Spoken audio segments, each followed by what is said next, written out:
Things just got worse and worse and worse as the night went on. Again, valiant effort down the stretch for the Bucs. Just too little, too late. Let's go down and let's see what Coach Fletch and the rest of the crew has to say. And as always, go Bulls. So let's head into the locker room right now and see what the guys have to say about that one. Wow. Where do the Buccaneers go from here? What an incredible atmosphere. What a good win for the Tampa Bay Lightning. They snapped a 7-game winning streak. How we feeling, Bucs Nation? It's time to party, baby.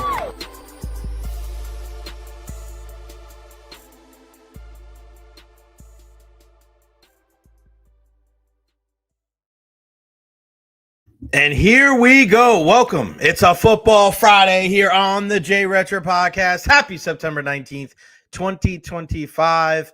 You are here, and I am here with you. I cannot wait for this weekend. Greg the Cruz, Jay, I am everywhere. You bet your sweet ass, Greg, I am everywhere. Where am I going to be Saturday? At Raymond James Stadium for USF and South Carolina State. Where am I going to be Sunday? Raymond James Stadium, the Tampa Bay Buccaneers and the New York Jets. Week 3 of the National Football League. Oh, I cannot wait. These are the weekends that I love. Back-to-back days at Raymond James Stadium. Let's get 2 dubs for our teams here in the Tampa Bay area. Let's show some love to our guys right here. Honest Hammer, Custom Builders, LLC, 813-244-0956. Scan that QR code or your commercial and residential needs. He is the best. I just watch, just follow. You guys follow him on social media? Follow Hammer. He does it right, man. Russ has always got a smile on his face. You see all the pictures that I love it, man. I freaking love it. I'm so happy to be able to work with those guys. And please, you have anybody, commercial, residential needs, bathroom, kitchen renovations, give them a shout. Tell them that you heard it right here on the Recher podcast. And like Greg DeCruz is saying, boom, boom, boom, laying the hammer on a Football Friday. Make sure you follow me on all social media accounts. Facebook, YouTube, Twitter, Twitch, TikTok, Instagram. I am everywhere. Like and subscribe on YouTube as well. Kill that like button. Everybody stop, drop, hit that like button right now, whether you're watching on Facebook, YouTube, or Twitter/X. Hit that like button right now. Ahora. Do it. Pop the trunk. Do it. Plenty to get into today. We'll talk about some Tampa Bay Buccaneer stuff. Did our saging of the Buccaneer season work yesterday? We'll find out. We'll discuss Emeka Egbuka status and everybody else that was over there at One Buccaneer Place here momentarily. We finally found out how they're going to keep the ice cold for the outdoor game in February between your Tampa Bay Buccaneers and those stinking bastards, the Boston Bruins. We'll get into that. The latest from out there in Brandon. What's going on with our Bolts? College football, USF in action tomorrow, as I just alluded to. They need a big win. We'll take a look at the slate of college football. Also, the NFL action. Buffalo moves to 3-0 after the win last night against the Miami Dolphins. Who's going to go 3-0 with them? And I thought that they were going to cover. They did not. It was 11.5. They won by 10. Hopefully you teased it down. That would be the smart play, of course. And then Jake Asman, our pal, he's joined us on the program before to talk Jets.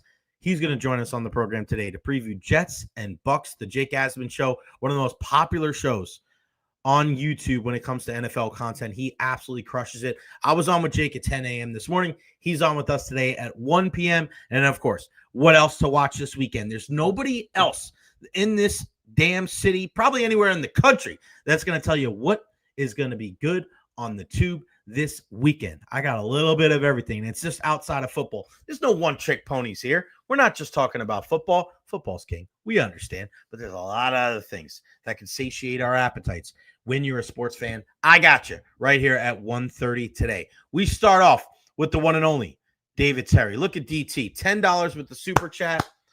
That is the way that we're going to keep this train rolling, buddy. The super chats. The sponsorships. We got our new sponsor, Evra Health, starting on Monday. EVARA.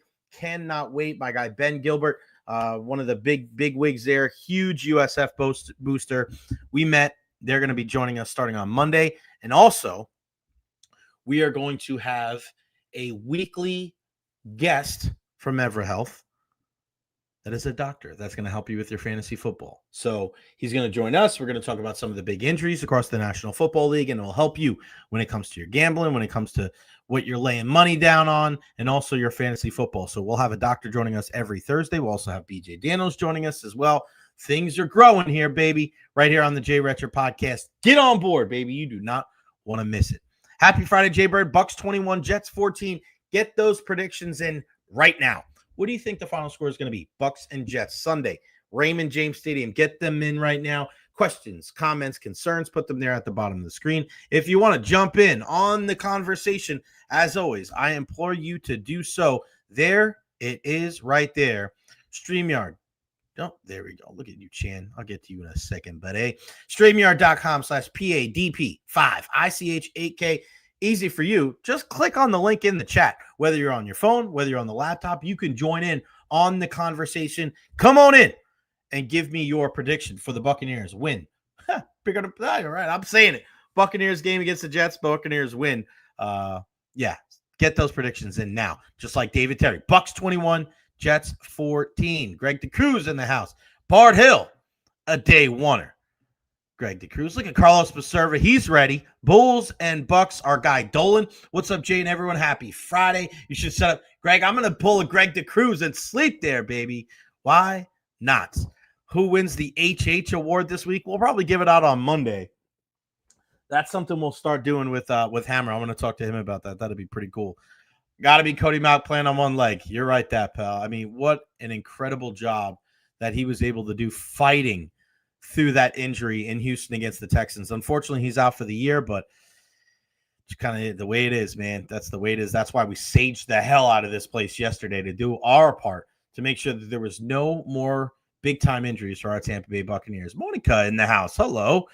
Chan, you've always contributed via the super chat, whether it's here or with our guy Ian Beckles. Thank you so much. You are the best. $5 from our pal Chan. Happy Friday, all the Jay Recher podcast faithful. Everybody out there, man. Be like DT, be like Chan. Every little bit helps. I can't thank you guys enough. Let's see who else we got on here. Nathan Elliott. Hello, Tampa Bay Jay Recher. Only one? Come on, you got more than one comment in you. Greg DeCruz, 15-9. I think it's going to be one of those wonky-ass games, too. I'm going to give my prediction at the end of the show. I'm with you, Greg. I think it's going to be one of those weird scores. Benny, 38-17, a shellacking. I should have waited, Nate. I knew you had more. Hello to all Jay Recher watchers out there. 23-17 from Chan. Chris got, Dave Velasquez. I'll tell you what, you need an investigative reporter in the Tampa Bay area to get something done. David Velasquez is all over it, man. I always have to double check. Not that I don't trust you, Dave, but I always got to know. You know, a good reporter does this thing. Every single time David says something, I look it up, boom. Bada boom. He's right on it. Chris Godwin's wife posted a picture of him with the number 333 days above it. Yeah, I mean, that just could be one of those things, how long he's been out. I haven't checked it, but I will definitely look into it. Rob G, you've been contributing a lot lately. I appreciate the love, my friend. Let's go, Jay. Happy, fantastic Friday. Super excited for football weekend. USF should get back on a track. Must stay healthy. The Bucks up and rolling, even with O-line injuries. Bucks 28-13. Nathan Elliott 20-15. I'm with you, pal. Another super chat. Carlos Baserva. Thank you, Carlos. Big fan. You are the best, man. I can't thank you enough for all the love and the support. Louis here. Frozen Pirate Pod 27-16. Go check him out. Here's what I want you guys to do. If you go to the game tomorrow, all right, I want you guys, Sunday. Nathan Elliott, everybody's invited to his Lot 12 tailgate. Parking lot's open at 9:30. We will be there at 8:30. Get in there. Go hang out with Nathan Elliott. Everybody take a picture. Tag me on social media. Let's get all the Jay Recher watchers. Everybody out there that is part of the crew. Get on out there to Nathan Elliott. Everybody take a picture and then tag me at Jay Recher on all social media platforms. I can't wait, man. The shirts are coming out next week. The merch is coming out next week with the t-shirts, the hoodies, the hats, coasters. We do everything. I want everybody getting on there, buying some t-shirts. We're actually going to do special special runs of the shirts too for Lightning and for USF and things like that. So we'll do like a special, like maybe green and slime one for USF, maybe like a special icicle one for the Bolts. Like, we're going to do some great stuff, man. I cannot wait. Pretty freaking badass. Ryan P is always bringing the heat. I love when he comments. Mike Evans scores a touchdown. Look at Carl Javenko. What's going on, Jay? Carl's son, Jack, throwing heat for Tampa Catholic yesterday. It's only a matter of time before he commits. He is going to be a hell of a player at the next level. Christopher Cole, afternoon to you. Only 1 to 12 to hit that like button. Everybody out there right now, stop what you're doing because I'm about to ruin. Hit that like button right now. 20 to 17. Bucks another nail biter. Hit Factory Scout playing 17U. Jack and his boys playing in West Palm Beach this afternoon at 3 p.m. Shout out to can I name every guy on Hit Factory Scout right now on the Hit Factory Pros team? I'm going to go with Will Hoblitzel. I'm going to go left to right. I'm going to go Ty Ciccarello. I'm going Will Hoblitzel. I know Blake Brown's not there, but he can be there when he's feeling a lot better. We got Zach Nero out there. We got Evan Wan out there. We got John Oliver out there. Brady Kelly out there. We got Evan Eagle out there. We got Jack Giovenko and Jackson Mann and Jeff, my man Kemp out there too. Did I get everybody? I think I got everybody. Is that everybody? On Oliver, Jackson Mann, Ty Fraga, of course. How could I forget Ty, my guy? Can't forget my guys. And, of course, Pat Russo and Rod Kelly, my brothers. I wish I could be there this weekend in West Palm. If the Bucks didn't play this weekend, I would be in West Palm right now. No doubt about it. But just the way it goes. But the Hit Factory Pros are going to hold it down for us. Back to the predictions. Bucks and Jets 22 to 20. Our guy Dolan says. Perry in the house 17 to 10. Josh Ellsworth 24-21. Carl's back 24 to 10. Dave, yeah, you know what, Dave? I'm giving you credit, though, buddy. I'm giving you credit. You're all over the place, man. Christopher Cole, 23 to 13. Josh, I like where you're going with this, Josh Ellsworth. Chase McLaughlin redeems himself as time expires. He better. Very nice, very nice. 27 to 9, David Velasquez says, please get some tank tops so I can wear in Costa Rica t-shirts. Too hot here. Sorry, not sorry. These are more of the light, dry fit type of t-shirts. They're not cotton, so I think you should be good. Benny, don't be weird, buddy. Don't be weird. Rob G, random thought. What's the deal with Chase missing some field goals lately? Kind of worries me a little since there's a little bit of like a syndrome, right? There's a little bit of the syndrome of like this happens. No, not again. I just think sometimes you get into a little bit of a groove. When they say like you get in a groove, I think there's opposite too. You get in a little bit of a funk. And you can't kind of square it away and you can't do it right. Fortunately, that's where Chase McLaughlin is. I have faith that he's going to be able to snap out of it and be okay. And I think it starts this weekend against the Jets. And listen, if it doesn't, then you go find somebody else. Louis, the show makes the workday a lot better. We need to get you back on the show. Yes, buddy. If I'm not going crazy, a bunch of baseball stuff going on right now. Practice yesterday, got practice today. It never ends, my friend, but definitely got to get on with you again soon. Monica, 28 to 13. All right. Legit PTSD from Rob. Sign any Grammatica before the game just in case. Listen, I wouldn't be surprised if Nico Grammatica was a member of the Tampa Bay Buccaneers before it is all said and done. All right. So let's get to some of the news. From practice today over at the Advent Health Training Center at One Buccaneer Place. And the great thing that we heard today. So, Jermaine Johnson ruled out. Josh Reynolds ruled out for the Jets on Sunday. So Jermaine Johnson, one of their big pass rushers, there you go. He's out. So that should bode well for the Buccaneers offensive line. We'll take that. Emeka Egbuka back at practice today after missing 2 days. A great sign there. Dan Feeney, new Bucs offensive lineman. He was practicing for the first time since being signed off the practice squad. Unfortunately, Mike Jordan not out there. So we're looking at Graham Barton at left tackle, Ben Bredesen at center, Charlie Hack at right tackle. Now, who is going to play those two guard spots? It could be Klein and Haggard. It could be Ben Chukwuma. It could be Dan Feeney, Sua Opeta, Ben Scott, Tyler McClellan. Yeah, raise your hand if you know more than one of those guys. Probably going to get Sua Opeta. And Dan Feeney, I think those will probably be your, I don't want to say long-term options, but medium-term options. But Elijah Klein's been around.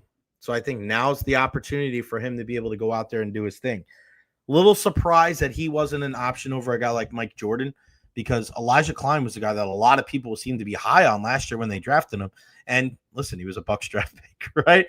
So for the last couple of years, if you've been drafted by the Bucs, there's a pretty good chance you're a good player. So the fact that Elijah Klein hasn't gotten that opportunity yet is a little surprising. A little surprising, to be honest with you. So, hey, the Buccaneers are going to have to find a way. They got to find a way. And I said that after the week 2 win over the Houston Texans. We said this about the Lightning a couple of years ago. The Tampa Bay findaways. Well, I think this is the year that the Buccaneers become that. The Buccaneers become the Tampa Bay findaways. And doesn't matter. It doesn't have to be pretty. Who cares what it looks like? It doesn't matter. It really doesn't matter. Go out there and find a way to win. Low-scoring games, high-scoring games, when you play your best, when you play not your best. That's what championship teams do. And if the Buccaneers can do that, man, expect a long run for them in the playoffs. David Terry, I want the whole J. Recher wardrobe when it comes out. Yes, and what we're going to do is, this is the other thing too. As we continue to do this, we're going to do J. Recher memberships, and you're going to be either a gold membership or a silver membership, and maybe I'll just do one membership to start. You can just be in the crew. And for the memberships, what happens is you'll get a sneak peek on things like new T-shirts. You'll get member-only chats where I'll sign on like at 6 o'clock or something, and we'll talk just with you guys, and you'll get exclusive content that way. So yeah, there we go. Maybe you get a discount on some of the merch too. Don't know about that, but we'll figure it out. Let's see. Chad says Jets pass rusher out versus Bucs OL being hurt equals Cotton soft. Scotland, let's hope our Cotton has less seeds. Yeah, you gotta do. I think that J. Recher pasties are out on Temu right now. Don't tell anybody. Josh Ellsworth, I think it's because Klein is backup center. Yeah, that's what I thought originally too, Josh. But apparently he's a guy that's been cross training at a lot of different positions the last 2 seasons, and just we haven't seen him, and that's a tough putt for him, because there was a lot of guys, and I remember Jason Light being on with Pat and Aaron last year. I remember Elijah Klein himself being on with the guys, and I'm telling myself, okay, yeah, it seems like it works. Greg DeCruz, just one, please. It won't be a lot. It would be $5 a month or $10 a month. Again, I got to find different revenue streams so I can keep these things going. Obviously the memberships help, the super chats help, the sponsors help, but in order for me to be able to make a living, there's got to be like little different revenue streams. Just being completely transparent and honest. That's the way you got to go, right? Because you make a decent penny from the radio, and you got to find different ways to be able to do it. So there's more stuff that I'm going to be doing with the Lightning as well this year. So that's another thing. When we get these like exclusive chats, we can get in there together. And even if the membership's just 5, 10, 15 people to start, it'd be nice to be able to kind of chat with you guys and maybe get you guys on the stream and have you guys like do a Q&A kind of thing. Where you can ask me whatever the heck you want. And me, I'm pretty transparent, man. I'll answer pretty much every question that you got in there. So I'll definitely keep you guys abreast of that. I'm going to look into that this weekend, finalizing my schedule for the rest of the year. I got my schedule pretty much 80% done for the rest of the year as far as baseball goes and all the games I'll be at. My mom and dad are like, hey, we want to come down in November. I'm like, all right, Ma, you gotta give me some time. One of my former players is getting married down in St. John's or St. Thomas. I got to figure out which one it is first. And then I'm going to have to fly down for like 1 day. Like I'm going to be there for 1 day and I have to fly right back because I just have so many things going on. But I told them that I would be there and then go from there. We got to have the J Show move on up towards Pat McAfee Show Tampa Bay version. Yeah, I mean, that's the goal. I want to keep on getting bigger and bigger and bigger, and I want to do it the right way. I don't want to, trash people and step on people, on my way around. Yeah, I think it's important. I think it's important to be able to highlight the Tampa Bay area and just talk about sports in a little bit of a different way. And you guys see me, like with all the different things I have in my background. You show how much love that I have for the Tampa Bay area, repping TC and UT and Jesuit and USF, and got Steinbrenner back there too, and the Bucks and the Lightning and the Rays. I love this place. I really do. And I hope that through my 20 years here, you guys have, understood that even though I was a big New York guy and a big New York sports fan, like I've jumped in with both feet, baby. And yeah, I'm here. Some updates from head coach Todd Bowles speaking at the Advent Health Training Center at One Buccaneer Place. Todd Bowles says Emeka Egbuka will be questionable for Sunday, seeing how he responds after being limited at practice today, but he is trending in the right direction, so that's good. Also, Todd Bowles' practice squad guard Mike Jordan, a starter for the first 2 weeks, has a knee injury, and they're waiting for tests before they'll know the severity. You just feel so bad for a guy like that. I mean, you get an opportunity to start 2 games after being a practice squad guy, and damn, then you go out with a knee injury. Sucks, brother. Freaking sucks. Okay, so more Bucs talk throughout the entire show. But did you guys see the news when it came to the Tampa Bay Lightning and the outdoor game? Because a lot of people keep asking. If you remember, we had our pal Rob Higgins, the now CEO of athletics for USF, when he was the executive director of the Tampa Bay Sports Commission on earlier this year, talking about, hey, we have a way. We have a way that we are going to try to keep the ice cool. So I'm going to show you the picture now if you guys haven't seen it.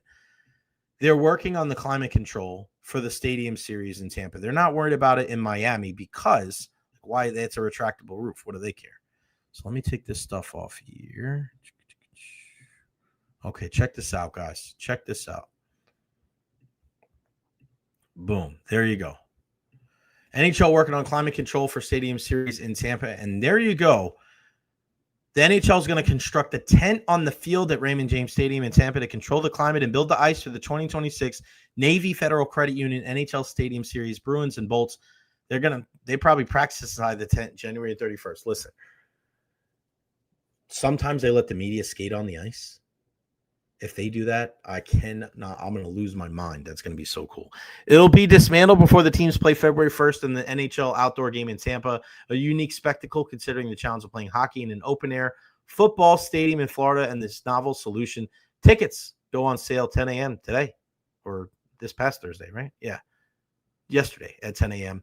NHL's played 43 outdoor games since 2003 in all kinds of venues and conditions. 7 times the temperature of face-off has been over 50 degrees Fahrenheit, twice above 60. The last 65 degrees, Avalanche and Red Wings at Coors Field. It's kind of crazy to think that. People think, oh, Colorado cold. It was like 98 degrees when we were there for the Stanley Cup final a couple of years ago. It takes about 7 days. Playing in Florida never seemed practical because of the sun, the rain, and especially the humidity. It takes about 7 days for the NHL to build ice for an outdoor game, spraying water and layers of mist to create a thick, dense sheet. Crews often work throughout the night, leaving the ice covered with insulated blankets during the day. The ice is maintained by mobile refrigeration units that pump glycol through aluminum pans underneath. NHL Executive Vice President of Hockey Operations Chris King said the league experimented with building outdoor rinks in Tampa and discovered the humidity would create frost, making it difficult for pucks to slide and players to skate. Blah, blah, blah, blah, blah. This is going to be a custom-designed tension fabric building, a steel frame structure covered in an engineered membrane material. It'll be 34 feet high, 124 feet wide, and 248 feet long, and able to withstand 140-mile-an-hour winds. It's going to be enclosed and air-conditioned, and the league is aiming for 60 degrees and a dew point of 38 degrees inside. The tent is going to take 2 to 3 days to put up. Most important, it's going to take about 6 hours to take down. Don't ask me. I'm not helping. The NHL wants to control the environment for the ice as long as possible and will decide when to remove the tent based on the weather. The teams might practice inside the tent so they can familiarize themselves at least with the ice, the boards, and the glass. The game's going to be at night. The average high in Tampa on February 1st is 70.9. The average low is 52.7. This is one of the most difficult, ambitious projects the NHL has attempted. And according to Steve Mayer, there's a little risk, but that's part of the fun. That's what we do. We've really figured out how to get through almost any situation possible and put on a great game. Bro, that is crazy. Crazy. I mean, that's nuts. That is so freaking cool. I cannot wait to be there, and I hope you guys are there too. There you go. There you go. Man, that's nuts. I'm so happy. I cannot wait for the outdoor game. But yeah, I mean, it's just the Lightning, they first of its kind, and we're going to be there. And I love this. And I'm going to ask this question. Chan says, I knew it'd be some sort of covered structure. Just couldn't imagine open air being viable, even though most of the media stories didn't mention how they were going to. Yeah, because we were waiting. We were waiting to hear. David Terry, he's going to be there. You got the day after off. That's great. And then can you imagine firing the cannons when the Bolts score a goal? That's got to happen. That's got to happen. That is a non-negotiable, right? I mean, it's got to be true, no? Did I put 12:25? Wrong date. 1 p.m.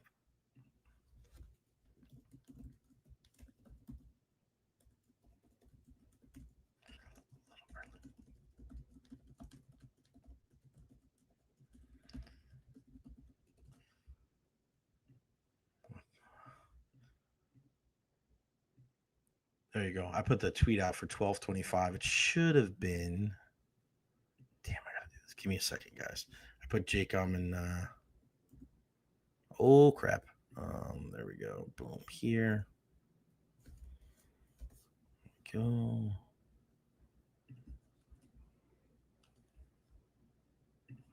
I did my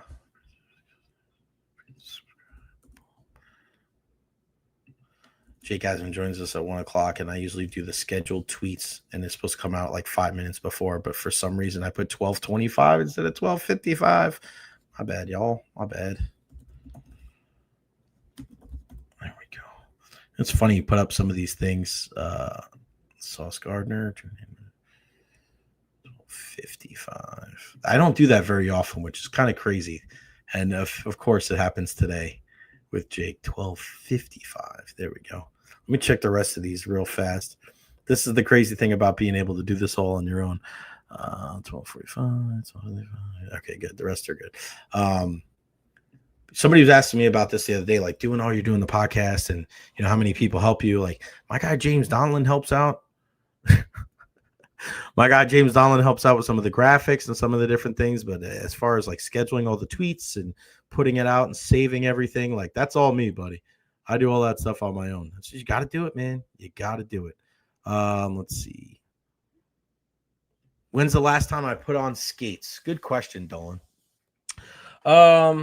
It wasn't too long ago. It was probably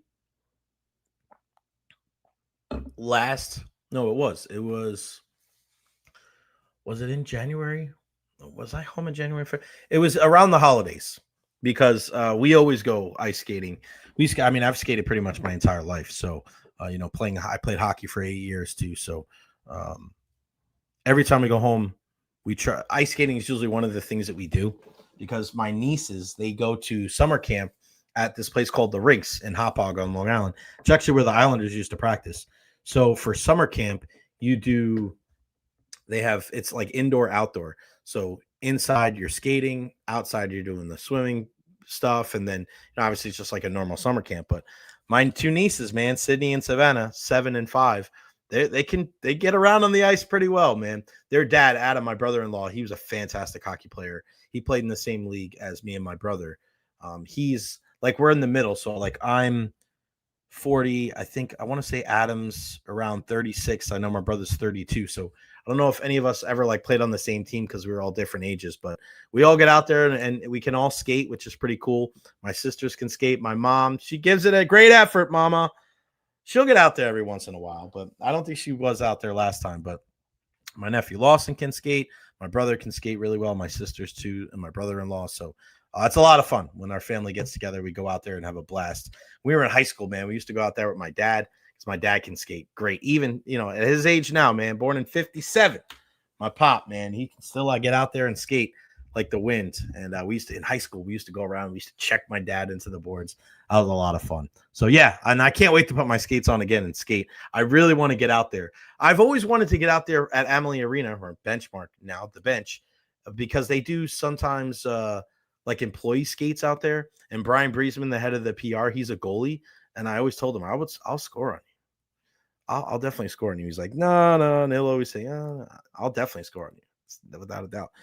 And I had the conversation with Phil Esposito about if I had 100 shots on Andre Vasilevsky, how many could I score? Phil thinks I can score like 2 or 3. And nobody else thinks I could score any. I'm like, bro, that guy scored 717 goals. Like, he thinks I can score twice. He goes, Jay, it's 100 shots. That's a lot of shots. And he goes, if you can play at all, you can shoot the puck. He's like, can you lift the puck? I'm like, yeah, of course. He's like, you'll score 1. It'll trickle in. You'll probably miss 40 in a row. But he's like, you'll get 1. I go, 1 out of 100. 100's a lot of shots. 40's a lot of shots. And me, I'm like, I was always good at breakaways. And I know it's Andre Vasilevsky. But think about it. 1%. My shot percentage would be so bad. I can do it, guys. I don't want to do it one day. That'd be great. One day, that'd be great. Benny, that'd be awesome. Cannons going off after every goal. I love that. I love that. Wouldn't it be better to have an actual lightning bolt strike the opposing team's bench when they score? Come on, guys. Use your brains. Bro, they should do that at the bench. They should do that at the arena with the Tesla coils. They should have like a lightning bolt come down and like the visual and have it strike the opposing bench or the goalie. Bro, you're on to something, Chan. Keep that going. Keep that going. I like that. Nathan Elliott, that would be crazy. I'm with you, pal. Look at Victor. Victor Boucher. I hope your last name is Boucher because that's a great last name. Bobby Boucher's cousin, Victor. Appreciate what you do. Enjoy listening during the week. Thank you, Victor. Every little bit helps, man. The super chats are flying today. 1, 2, 5, 10, 20, whatever you guys can do.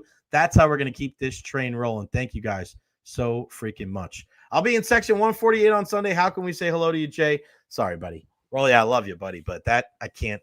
The press box. So it is such a pain to get from the press box to where you guys sit for the games. It's not easy. It's easier at Emily. Benchmark. I keep saying Emily. But still, it's tough because I have to go down 3 flights of stairs and then you have to go up 3 flights of stairs. It's only 18 minutes long. So it's a lot easier there. Football, it's impossible. It's impossible. Because our elevator that goes to the press box, it really doesn't go to anywhere else. And we can't, like, to go outside. It's one thing to get to you, but to get back in the press box, you have to go like outside the building and come on. And it's just like, I would miss the game. It's just so bad. So freaking bad. One of these days, I'll have to try to, even going to the tailgate is a pain. The one thing we would have to do, I think would be the easiest is one time meet up before the game, a couple hours before the game, like in front of the building, like by like the beach area over there. That's the best way to meet up with everybody. Because the longer I wait, man, it's tough to get inside. The press box is a pain. It's not easy. One of these days, what we'll do is we'll meet up at like for a 1 o'clock game. We'll meet up at, let's say, like 11:30 or 12 o'clock, right in front of Raymond James Stadium, something like that. Louis, podcasting not easy, especially when you're doing a lot of the stuff by yourself. It is a grind. You got that right, pal. You know, if anybody does, it is you.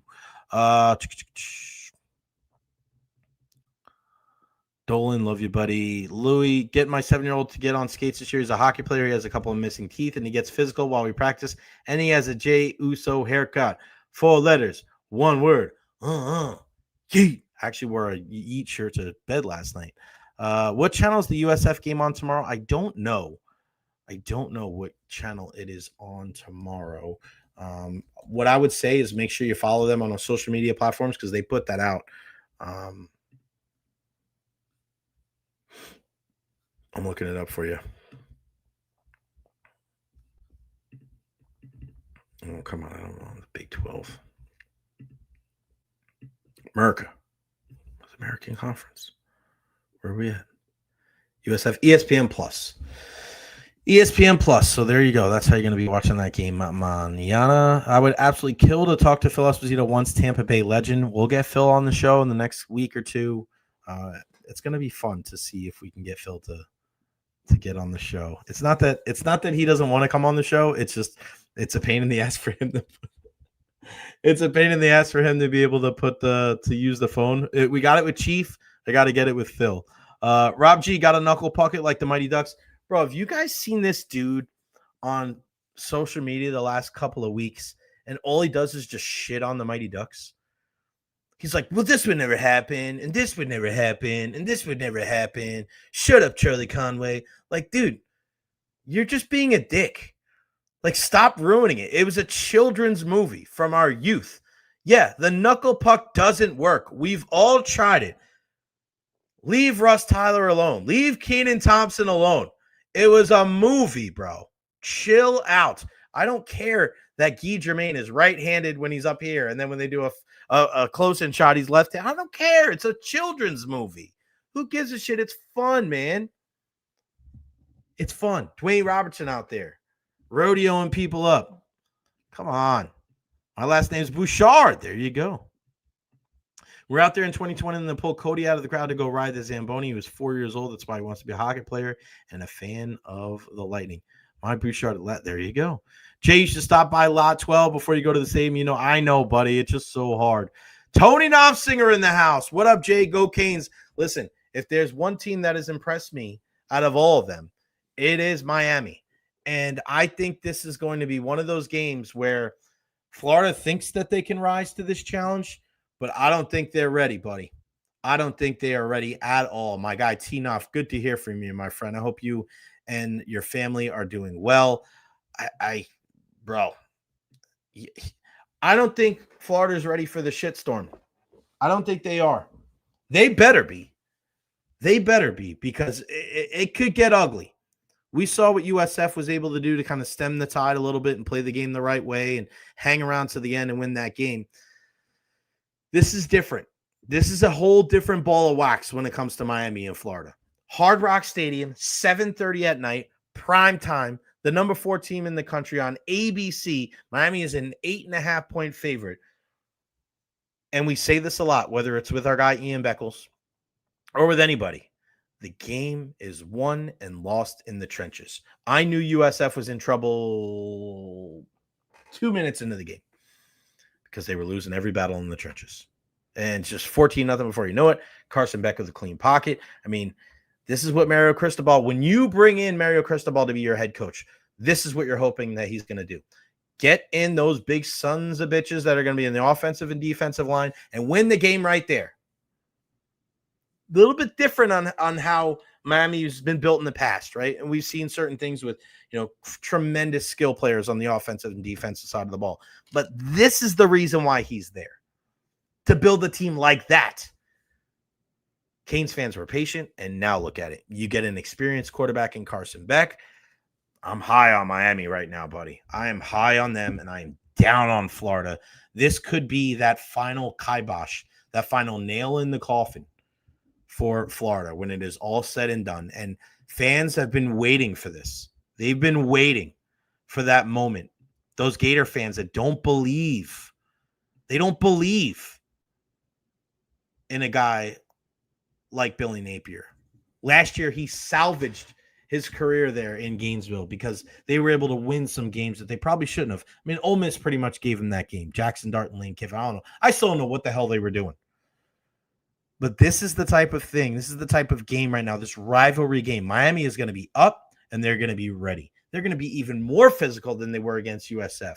If I'm Florida and I'm a Florida Gator fan, I am absolutely terrified of this game because I think Miami is going to come to blow them out. And if Miami wins this game and they win the game by 25, 30 points, Miami's the number 1 team in the country. If they win a game like that in that type of fashion, you got to bump them up. You got to. Texas Tech and Utah start things off high noon. Number 17, Texas Tech, goes to Utah to take on the Utes in Salt Lake City. That's going to be a fantastic affair back and forth. What happens with Dabo Swinney as they welcome in Fran Brown and Syracuse? I don't know. The Dabo, I think it's only a matter of time before Dabo Swinney. It's what, 2025? Hear me right now. By the time 2030 rolls around, Kalen DeBoer will be out, and Dabo Swinney will be a coach at Alabama. Mark my words. It is going to happen. Oregon State, nice rivalry there, the interstate rivalry there in the Pacific Northwest. This one's in Eugene. The Ducks are 34.5-point favorites. Don't ask me about Florida State and Kent State because I don't care. Okay, this is 44.5-point favorites. Not that I hate the Knowles, but it's just the way it is. I think Castellanos is another guy. If he has a big week, watch out for him. We were talking to TC yesterday about him being a possible Heisman Trophy candidate. Why not? Why not? But the guy that is on the tip of everybody's tongue right now, John Mateer, and the job that he's done for the number 11 Oklahoma Sooners. They welcome in the Auburn Tigers. It's so weird that this is an SEC matchup. Jackson Arnold, Jeremiah Cobb leading the way. A lot of people are saying, all right, Oklahoma, now Brent Venables gets his crew in there. Remember the great job that he did there at Clemson with Dabo all these years. Now he finally gets his guys. They're kind of rounding into form. A lot of people are saying, all right, Oklahoma, a team to watch out for. Could have a Heisman Trophy candidate under center. But this is where Auburn comes in. They're undefeated. They win this game. Now everything kind of shifts. Michigan, Nebraska, watch out for that one. Watch out for that game. Michigan on the road at Memorial Stadium there in Lincoln. They're 1.5-point favorites. But Matt Rule does a really good job of having his guys believe. And this is a completely different team than we saw with Scott Frost at the helm. Number 21, Michigan. This is a little bit of a tough game for them. I wouldn't be surprised if the Cornhuskers come out on top. North Carolina and UCF at 3:30 there in Orlando. I love that Bill Belichick just keeps calling them Central. He's all about it. I felt like chanting at the TV when I saw that. One of us, one of us, one of us. USC Michigan State at 11 o'clock. I love late night games, and especially with Lincoln Riley, and they're hosting Michigan State, which is still a weird matchup to me. And then the Fighting Ian Beckles at 7:30. They're at Memorial Stadium in Bloomington. The number 19 Hoosiers host the number 9 Illinois Fighting Illini. Biggest game of the year for the Fighting Ian Beckles. What should we do? The Fighting Canadian Bacons? I like that one. The Fighting Canadian Bacons. I know, Rob. Baby Holmes, just the whole Dylan Rail it's got the same mannerisms, the same hair. It's pretty funny, man. That's for sure. Let's get back to some of these comments here. Make sure you tell Phil that it's okay to cuss on this podcast. Yes, that's a great point. Someone that has nothing to do with their life, but ruined class. Exactly. Mamola! Just saw the news about the Bolts staying with Cox. Is Jay Recher going to make his debut on Bolts Radio this year? # support local. I don't know that for sure, John Mamola. I was mentioning this on the podcast yesterday that because my non-compete and everything is over with iHeart, that does free me up to be on the Lightning Radio broadcast this year under Cox Media. Not anything set in stone. I haven't heard either way. I do have a big announcement coming up of something that I am doing with the Tampa Bay Lightning. When we announce that, we will announce it all together, but something different outside of the radio business that I'm doing with the Bolts this year. When we announce that, is going to be a lot of fun. I'm very excited about that. Kane's going to beat the Gators by 30 plus. Tony's on his way down. You, Carol, the kids, who else is going, buddy? Mighty Ducks is one of my all-time favorite movies growing up as a kid. Classic. My son loves the movie as well. I know if you're shitting on that, then it says more about you than us. 8.5-point favorite only. Chan, you're right. That does give me a little pause that it's not more. Maybe it's just respect for the rivalry, but Tony says 37-10. I think it's more likely to be 37-10 than 17-10. Dolan, I'm not terrified. I'm hopeful that it gets bad, so I have no choice but to fire Napier. That's where you're at as a Gators fan right now. You're not like, oh my God, I'm so worried about, what this means for our season if we lose this game. No. They don't care because that's one step closer to Billy being gone. Benny, both staying on the flamethrower, 1-2-5 the bone. Jay, I hear they need new hosts of the Last Call show. I used to host the Last Call show. Now, what did my mom always say? My mom and grandma always said, if you don't have anything nice to say, don't say anything at all. In certain occasions, I don't agree with that, but in this, I'm going to abide by my mom and my grandma's advice. I don't know who Florida could get as a coach, but I just want Napier and his staff out of there. Again, our pal Josh Pate, college football, just unbelievable. He's crushing it right now on every level. He was on with Colin Cowherd the other day. ESPN, he's on Busting in the Boys. He's doing everything. Remember, you heard Josh Pate on with us, Jay and Zach, a couple of years ago, and now he's one of the biggest names ever. I got a decent eye for talent, I think. Alex Golch is going to be one of those names, guys. I know we're not going to get into that until the end of the season. He's going to be one of those names, and so is John Gruden. Willie Taggart, I don't know if I'd go that far. I don't know if I would go that far. Swashbucklers, okay. Does Cena beat Lesnar tomorrow? Yes, I think he does. Freedom is right. Do an old score more TDs and the Bucs score total points? No, I don't think so. Professional. That's how we do it. Gruden has mentioned coming back to coaching. Could it be one to have interest? Yeah, I mean, I wouldn't dispute it. Now, the same reason why coaches want to get out of the college coaching profession is the same reason why I think there's going to be certain professional coaches, ex-pro coaches, that are going to want to possibly dip their toe in the college water. Because now they understand the whole thing is broken down. And that's why the USF Bulls have hired a CEO of athletics in Rob Higgins. It's not just a athletic director. It's not just a vice president of athletics. This is a CEO. So it's about fundraising. It's about delegating. This is not something like the roles have changed when it comes to college sports. And of course, it has changed when it comes to the most important sport in college athletics, and that's football. So now if you're a guy like John Gruden in the past, you understand that NIL is part of the deal. You understand that the transfer portal is part of the deal. It's kind of like free agency. It's kind of like having a salary cap. You know guys are going to come and go, and you know that your cachet is going to go a long way to bring people in from another team somewhere. I'm sure that's what Bill Belichick's thinking in North Carolina. Hey, my name is going to be able to bring people in here. It's going to help with recruits. It's going to help when people go into the transfer portal. If you're John Gruden and you have all of the facilities and all of the backing, they're going to treat you like gold up there. They're going to give you as long a leash as possible, and you're going to get your pick of the litter in the SEC. Guys are going to transfer. Guys are going to want to play for you. You're with Barstool. A lot of these young kids have seen you. They love you. Spider Y2 Banana, Frank Caliendo, like this. It just makes too much sense for me. It makes way too much sense for me that he wouldn't get back in there and throw the hat in the ring. You too, man. We will definitely catch up soon. Mamola. Gruden to Florida would be very interesting. We all know how John hated working with rookies. Imagine a redshirt freshman. Yeah, but the way things go now, you can just build your team through the transfer portal. Why not? Greg DeCruz, is it me or just says the UFC have become less relevant than it was? Too many events? Yeah, way too many events. Way too many. The product's watered down. But they're not losing money. So why would they stop? But this business model, you're not necessarily bringing in, I think, a ton of new fans either.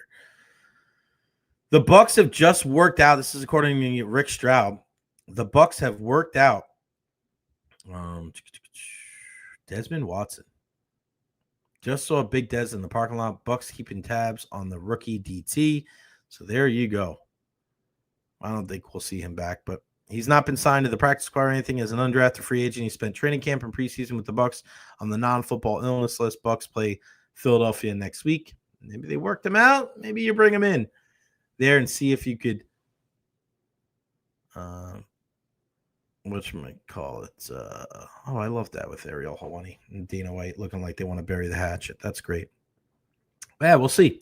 Maybe you sign Desmond Watson for that one game against the Philadelphia Eagles. Why the hell not? All right, let's take a look at some of the NFL games this weekend and looking at the slate there. Who's going to go from 2-0 to 3-1? 2-0 to 3-1? Yeah, that doesn't happen. Here we go. All right. Packers, Browns.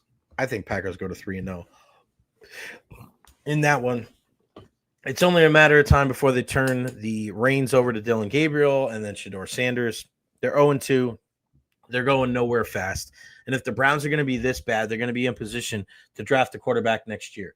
And if they're in a position to draft a quarterback next year, you better know what you got right now in-house. So that means playing Dylan Gabriel. That means playing Shedeur Sanders. It doesn't have anything to do with it being Joe Flacco's fault or anything like that, but you're going nowhere fast. So see what you got. I think the Packers move to 3-0. I think the Colts end up losing this game this weekend to the Titans. So I think the Titans get their first win. Cam Ward, the guy there. Titans defense, they battle their ass off. Bengals in Minnesota to take on the Vikings, a couple of backup quarterbacks. In that one, I think the Vikings probably win this game in the battle of the backups. So Bengals don't go to 3-0. One of these two teams is going to go 3-0. A rematch from what we saw last year in the playoffs. Rams and Eagles.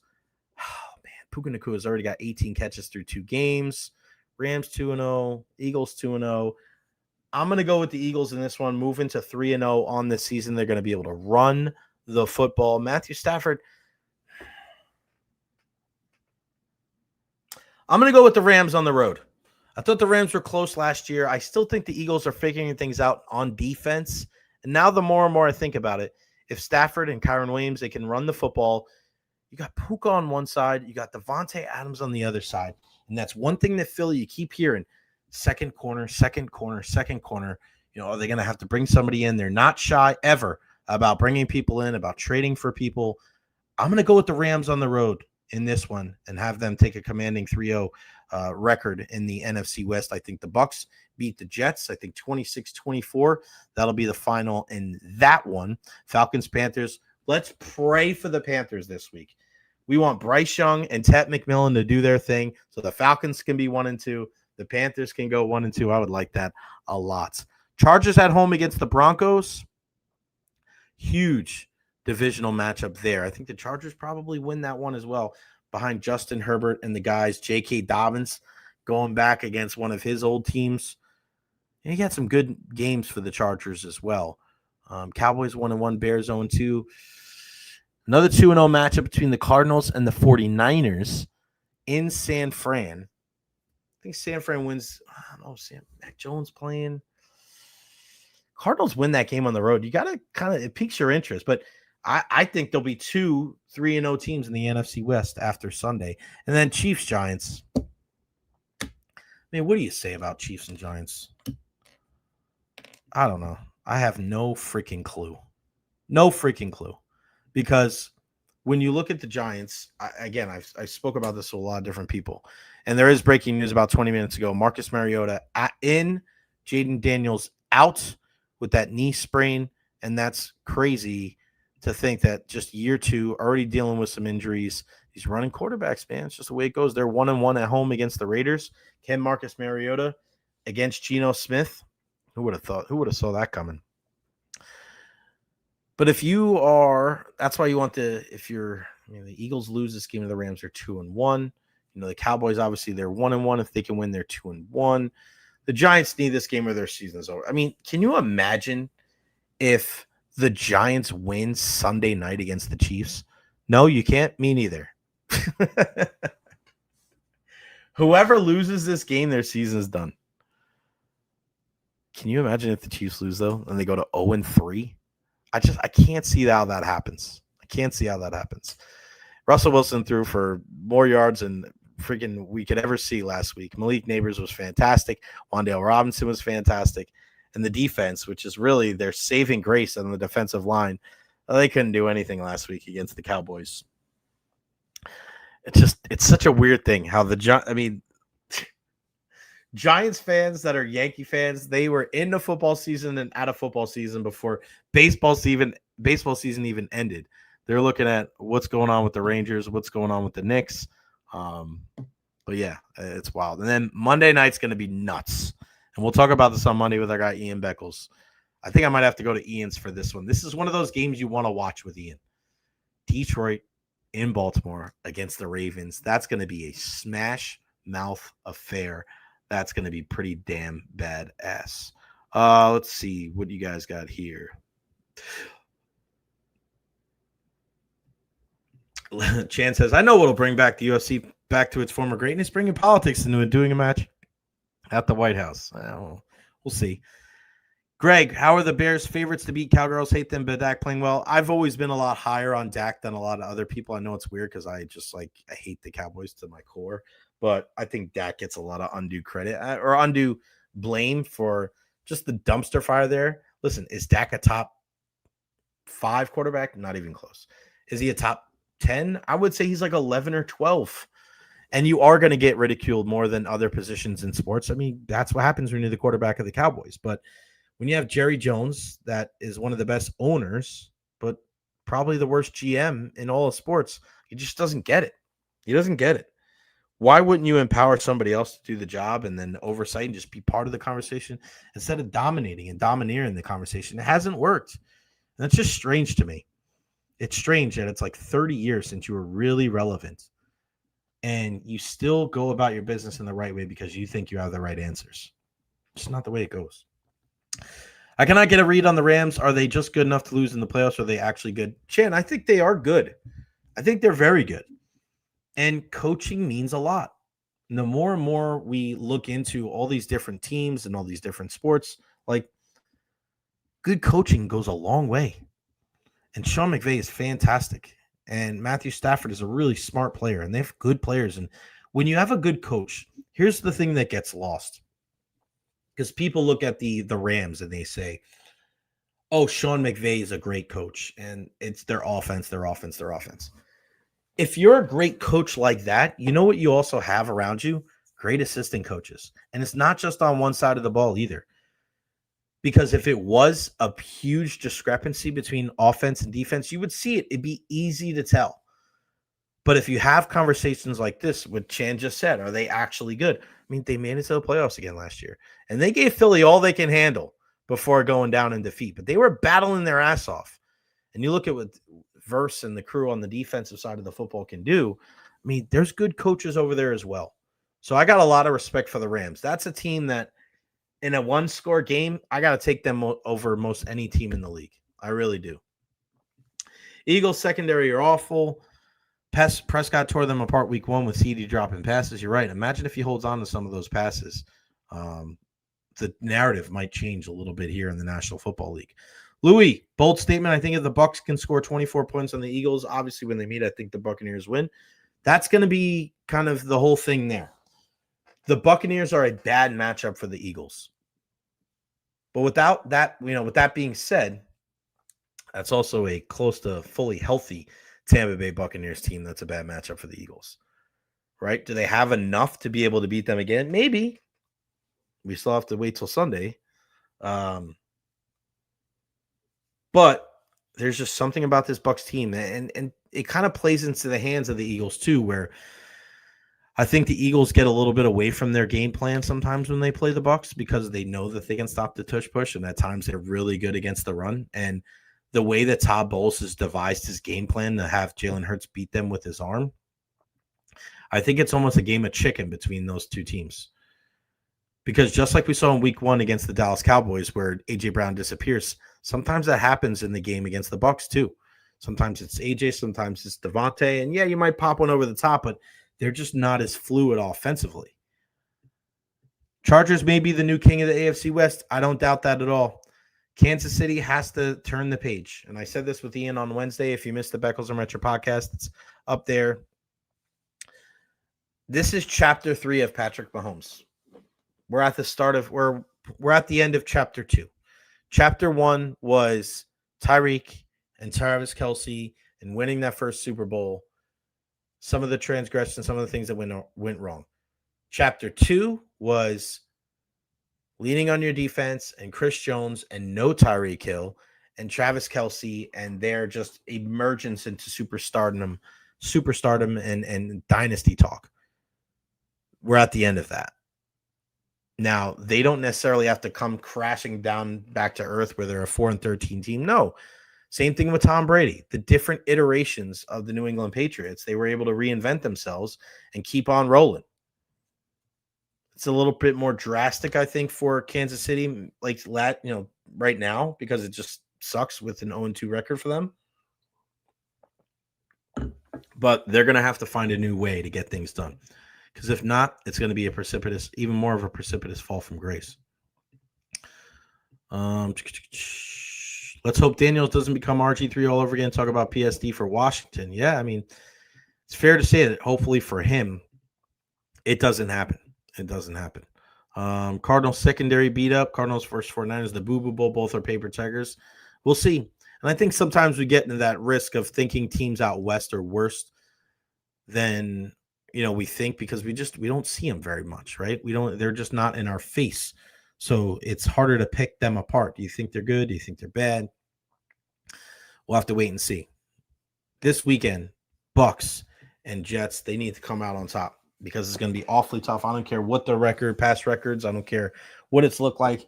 This iteration of this Buccaneers team, they're going to struggle keeping the Philadelphia pass rush off them. So they have to do whatever it takes to be smart.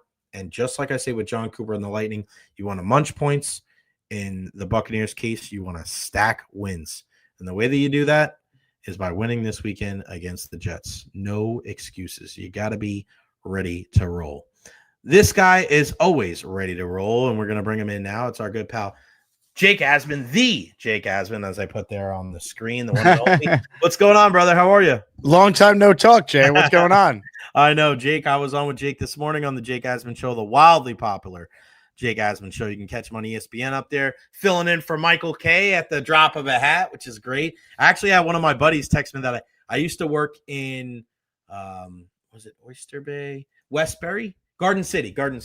So I used to work at a baseball facility in Garden City with my buddy Andrew Ration, and he just hit me up on Instagram at 10:15 this morning. He goes, "Bro, are you on with Jake Asman right now talking about the Jets?" I go, "Sure as hell am." He was like, "Dude, this is awesome." So thank you for having me today. We broke down a little bit of everything. And Jake, now we know kind of a little bit more of who's going to be in, who's going to be out.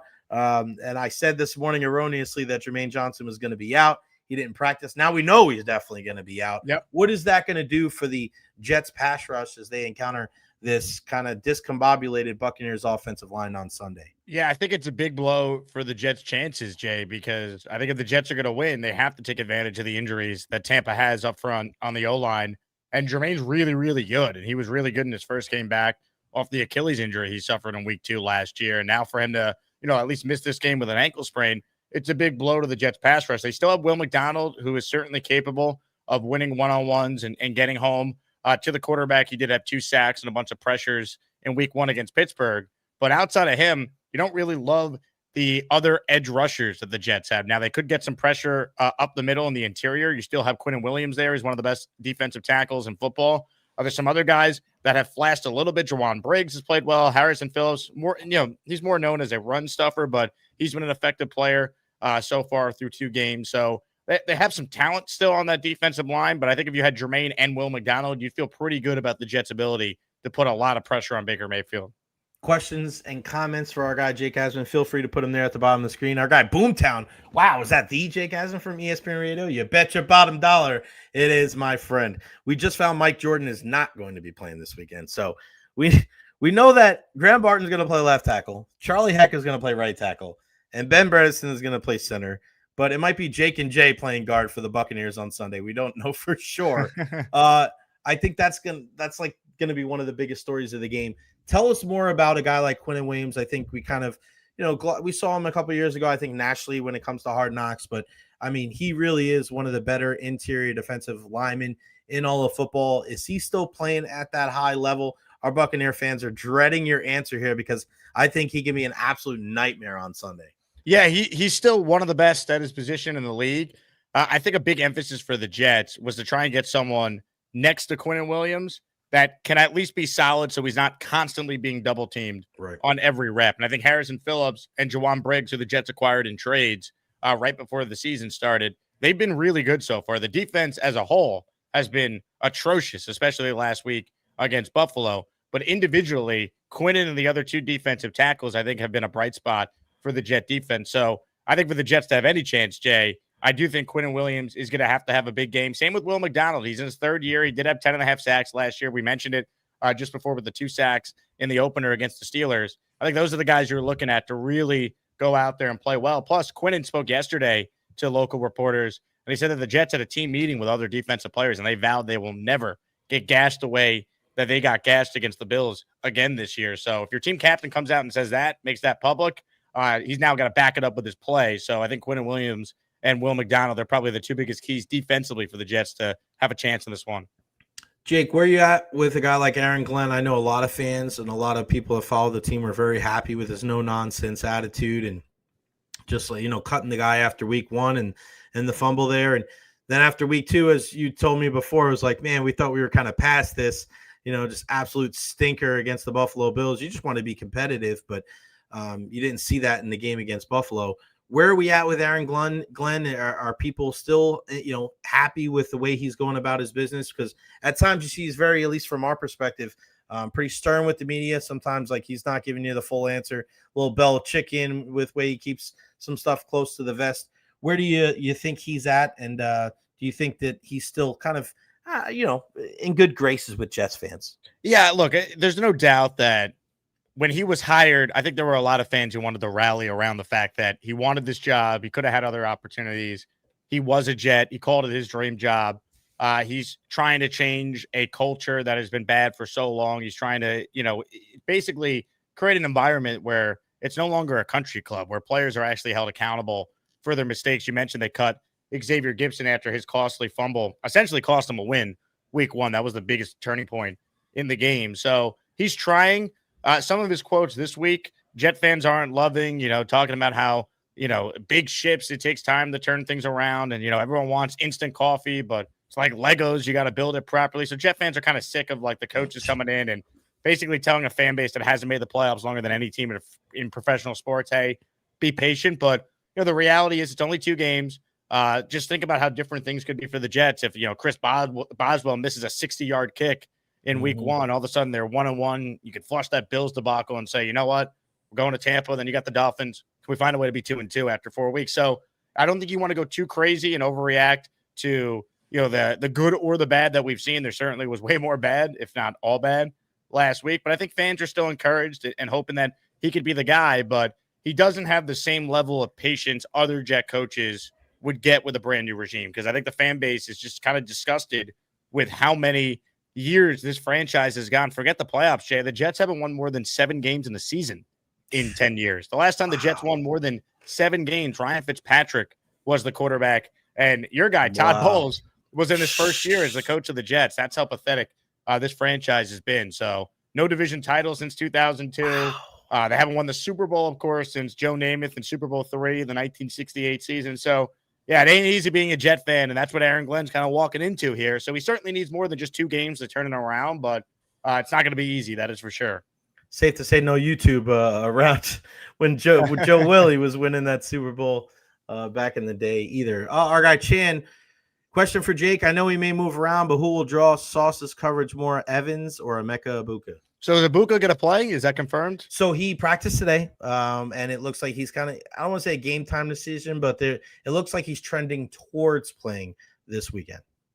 I would think that they're going to probably use Sauce on Mike Evans for most of the game. He's a similar type of receiver to what DK Metcalf was week 1. Mm-hmm. And week 1 was the first time since Sauce Gardner's been in the NFL that the Jets have actually allowed him to shadow an opponent's number 1 receiver for the entire game. I think you saw Derek Stingley do that for Houston on Monday night against Evans, and he held him in check, relatively speaking. So I could see a similar type of game plan with Sauce on Mike Evans. That's what I've heard, kind of reading the tea leaves and what I've heard from some people around the team, that's probably going to be their plan. I'm not saying Sauce in certain matchups could maybe slide over to Egbuka, but I'd be surprised if we don't see Sauce primarily on Mike Evans for the vast majority of the game.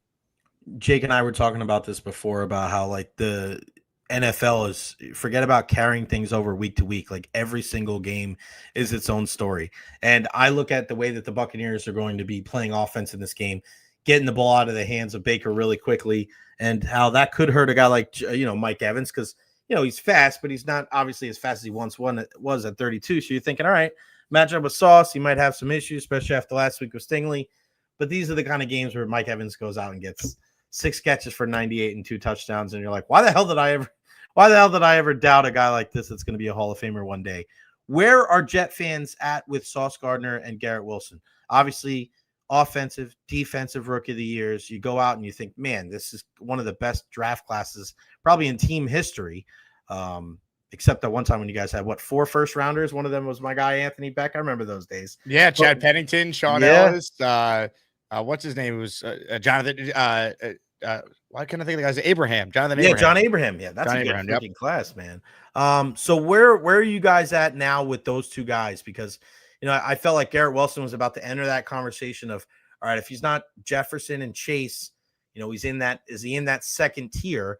Seems like, kind of the shine is worn off a little bit there. And then as far as Sauce Gardner, people are like, man, this guy's about to be the number 1 corner. I think people look at maybe Stingley and Patrick Surtain as those guys now.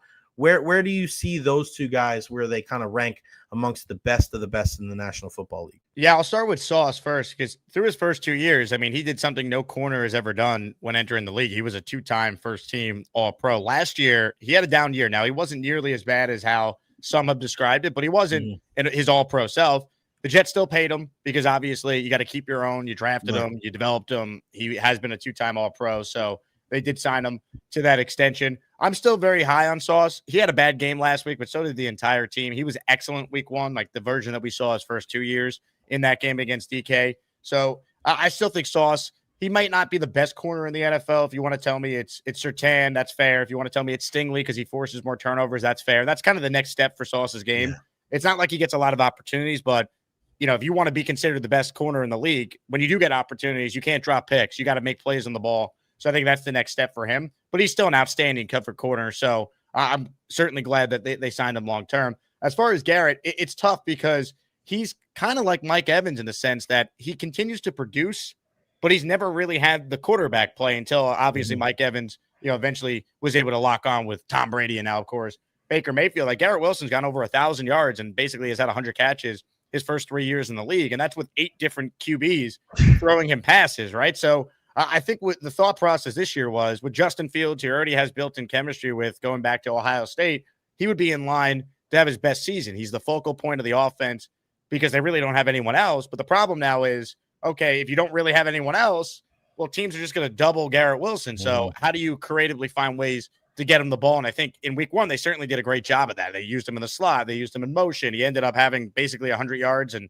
scored a big touchdown. So last week was such a mess, you almost throw it out. I do think with Tyrod in there this week, though, Jay, they're not going to be afraid to take some chances downfield. So this kind of feels like a game that if you're going to bet on some props, you play the over with Garrett Wilson on catches, yards, maybe anytime touchdown, because he's truly going to be, their focal point of this passing attack. And, I can only hope that Garrett has the career Mike Evans had where he stays around a bad organization and then they finally get it right with the right coach and quarterback and, the rest is history. But we in New York have made that comp a lot just because I see a lot of similarities to, the situation Evans found himself in at the beginning of his career to what Garrett's dealt with through his first 3 years. Yeah, we definitely saw our fair share of shaking your head quarterbacks before Tom Brady was able to kind of right the ship and then Baker's kind of take the helm. What can people expect from Tyrod? Obviously, I think the number one thing is, you plan for much more of a rushing attack with Justin Fields under center. We know Tyrod's not like that. A guy that's been around the league, he's going to try to take care of the football and just play a very smart, intelligent game. Is that kind of what you're, looking for on Sunday against the Bucs? Someone told me that he's the Buccaneers killer, so I looked into it. He is 2-0 lifetime against the Bucs, but he hasn't played the Bucs since 2014. So I don't know. I don't know how relevant that stat is. Right. But look, I think you kind of nailed it with Tyrod, right? I think they are going to be more apt to take chances downfield. I think they'll throw a couple deep balls to Garrett Wilson. Arian Smith, I think, is a name to watch for the Jets passing attack. He's a true 4.3 speed guy. He did have drop issues at Georgia, which is why he fell in the draft. But I was at a couple of training camp practices this summer and really saw Tyrod on that second team have pretty good chemistry with Arian Smith. So he's, potentially a name to watch for some big plays downfield. Tyrod's a guy that's not afraid to throw the deep ball. He does stand in the pocket, though, and he waits for plays to develop. And that could be risky if you can't protect him because the knock on Tyrod has not been ability. It's been durability. When he's had opportunities to play, he's been hurt. The last time we saw him was with the Giants in 2023, and he played pretty well in just 5 starts once he came back from yet another injury during that stint with the Giants. So if they protect him, and I think the Jets have a very good offensive line, I think he has a chance to kind of provide a steady level of quarterback play. I don't think he's going to throw for 300 yards and a bunch of touchdowns, but if the Jets lose, I don't think he's going to be the reason why they're losing, if that makes sense. Hassan Reddick, I mentioned him today when I was on with you and how he's kind of taken a leadership role, and you were like, I can't believe this. Amazing. I mean, it's just take us through, what Jets fans feel and what happened last year, because, from our perspective, and I keep saying to people, I don't look at it and take last year into account.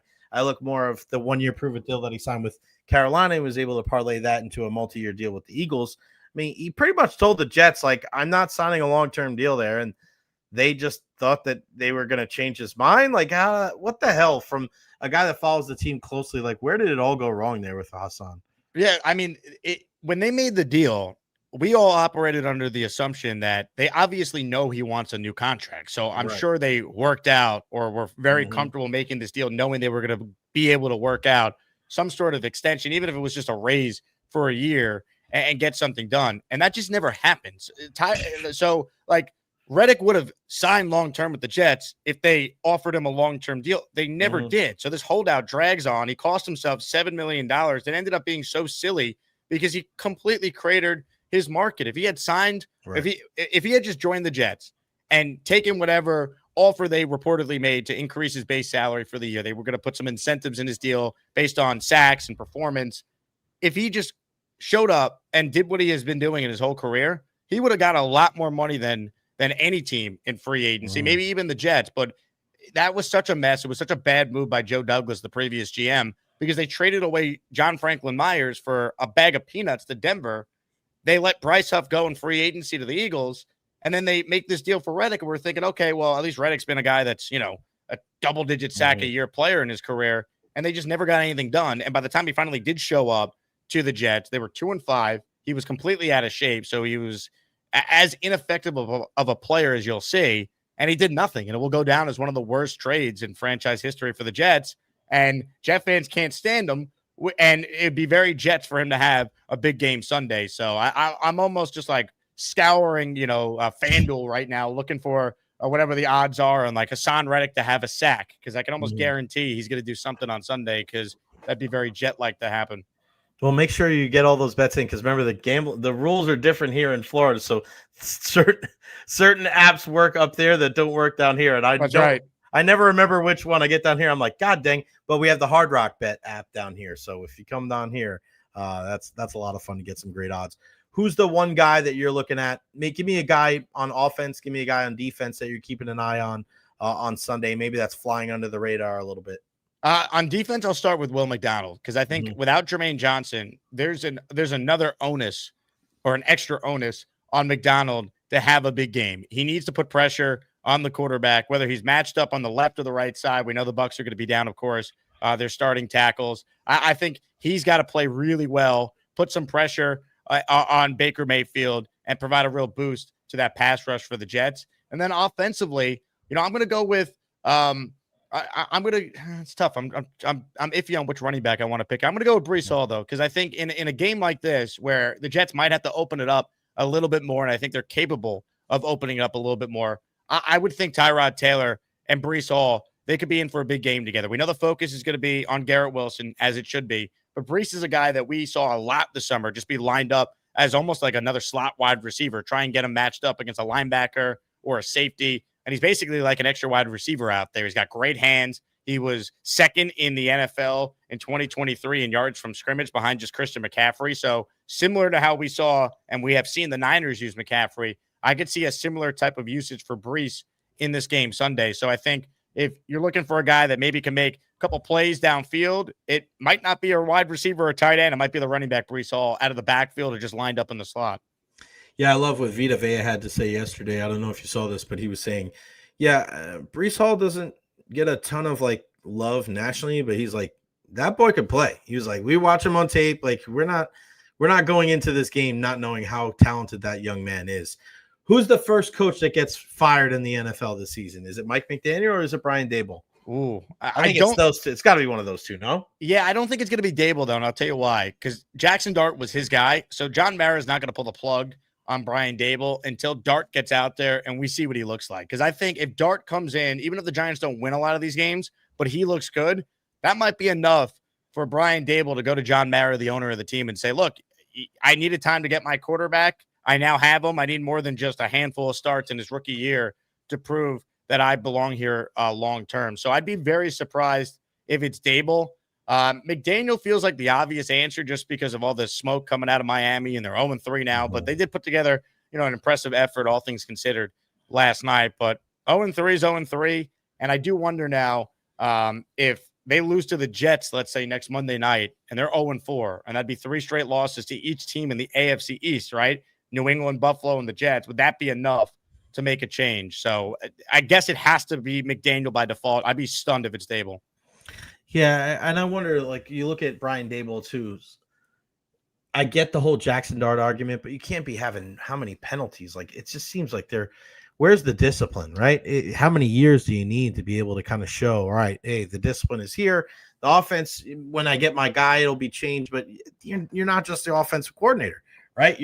You're the guy that is running the entire team. So I don't know too much about, we'll see about that one. But I'm with you. I think they do want to give him an opportunity to see if his offense can flourish under a guy like Jackson Dart. Before I let you go, I want to ask you some baseball stuff. What are the Yankees' chances, you think, coming out of the AL representing the team in the World Series for the second straight year?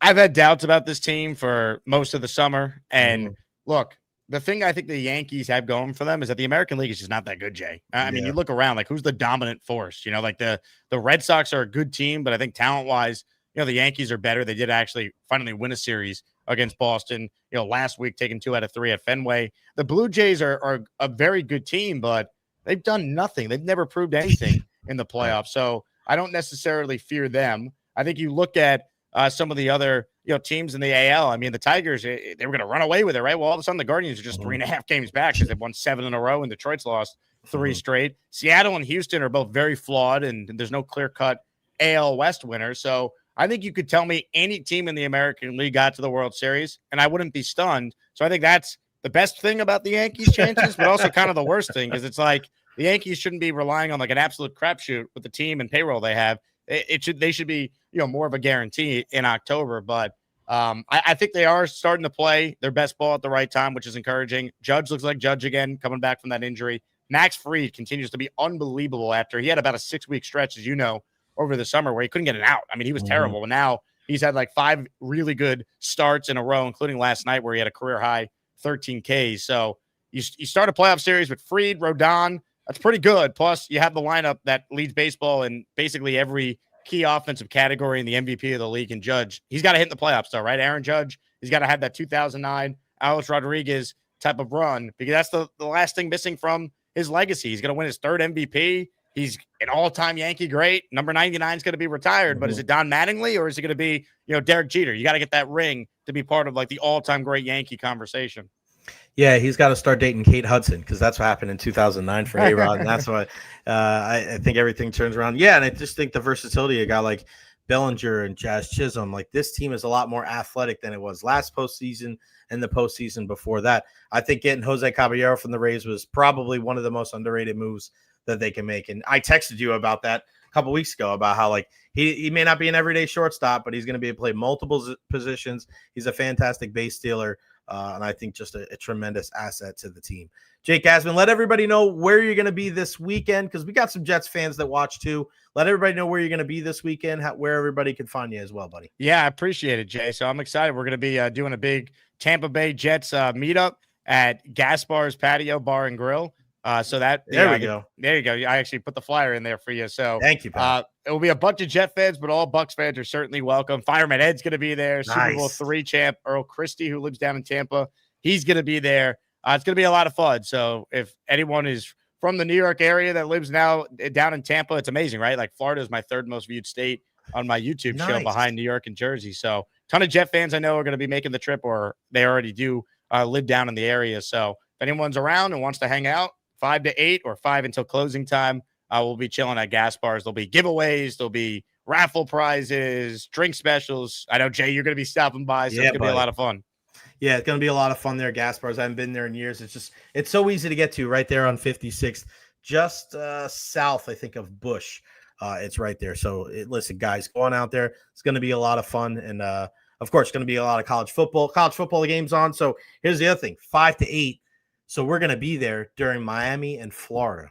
So that game is going to be on at the time. So that place is going to be buzzing. It's going to be a blast right there at Gaspar's. Jake Asman, the man, the Jake Asman Show. You can check him out on ESPN New York as well. Always a pleasure, my friend. Thank you very much. Happy birthday again. And I'll see you tomorrow night. Safe travels. Jay, can't wait to hang. Appreciate you having me on, man. The old Home and Home on YouTube channels. Love it. The Home and Home. Appreciate it, buddy. Thank you. You got it. See you soon. All right, pal.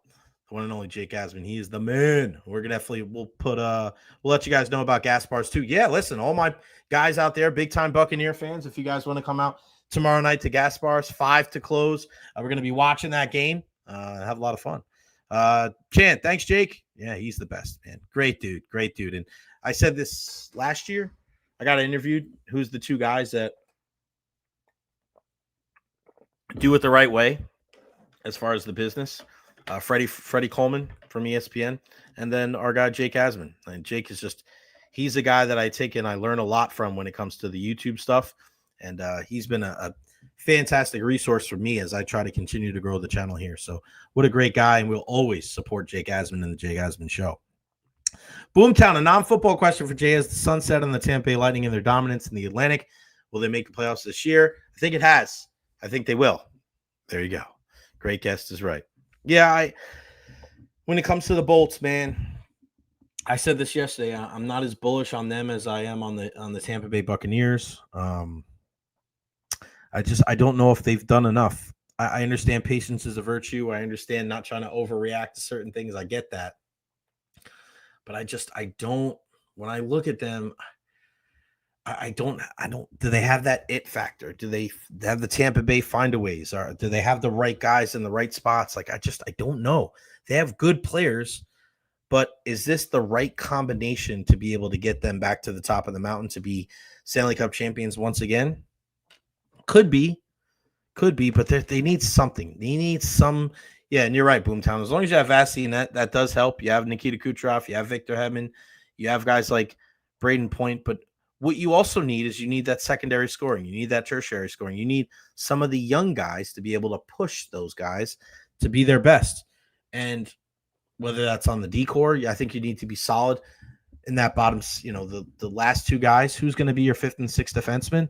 I don't think this is something you can kind of just throw numbers at. You need a fifth and sixth defenseman. Lock that shit in. We know it's Hedman and Moser. We know it's McDonough and Chernak. Is it Darren Radish and Lilleberg? Is it Lilleberg and Crozier? And I love a guy like Radish. He's a great guy, but Lilleberg's best play is with a guy like Max Crozier. We've seen that in the past. They played playoff games together, and that wasn't even really an option last year, which is kind of strange to me. Jay Recher, you reminded me, I think Connor Geeky's development could be huge for this team. Yeah, but he's got to take that step forward. He's got to be one of the better players on the team. That's what I think, because your ceiling is so high. You're a first-round pick, right? There's not many first-round picks on this team anymore, right? When you think about it. It's Hedman. It's Vazzy. Anybody else? Was Mack a first-round pick? Maybe, but I don't know. But I know a lot of the other guys weren't. Cooch wasn't. Point wasn't. A lot of these other dudes, but if you're Geeky, you're a first-round talent. Like, you got to go out there and do your thing. And he's got to be a guy that's pushing to play on that first line. Like, I think this team's the best, in my opinion, when you can get Geeky on the first line with Point and Kucherov. Because then you put Gensel with Cirelli and Hagel. And then your third line is Nick Paul, Gonsalves, and Bjorkstrand. Now we're cooking. Fourth line of Gord, and then whoever you want to put on the side, whether it's Girgensons, it's Chaffee, it's Pelletier, it's Holmberg. Now we're working.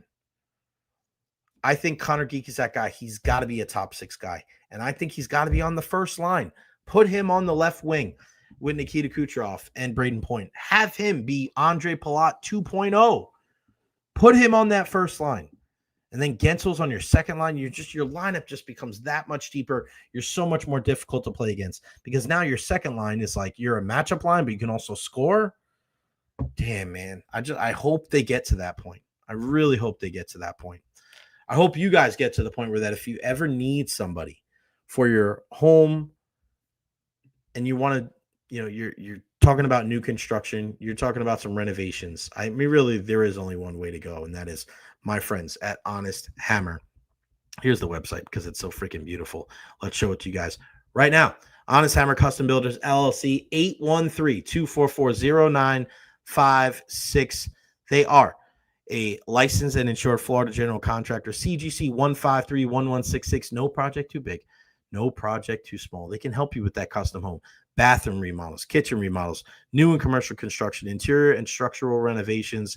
If you have a plot of land and you're trying to build on it, like this house right here, which looks incredible. I was there the other day. I can't wait to see until it's completely done. Unbelievable. 813-244-0956, thehonesthammer@gmail.com. Go to thehonesthammer.com. And I can't say enough things about Russ and his crew over there. He is a Tampa Bay sports fan just like you. And I need you guys out there. If you know somebody, maybe it's not just for you, but you guys want to help me. You're always asking, what can we do to help? How can we help you grow this thing? This is one of the ways to do it. You know somebody that needs their kitchen done or their bathroom done. I need you to be like, hold on. I know a guy.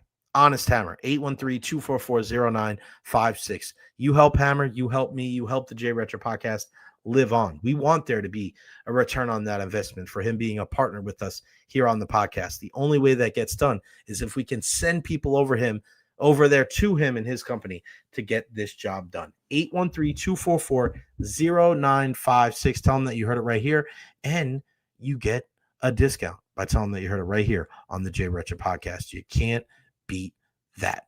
All right, let's end the show like we do every Friday with what to watch this weekend. You guys ready for this?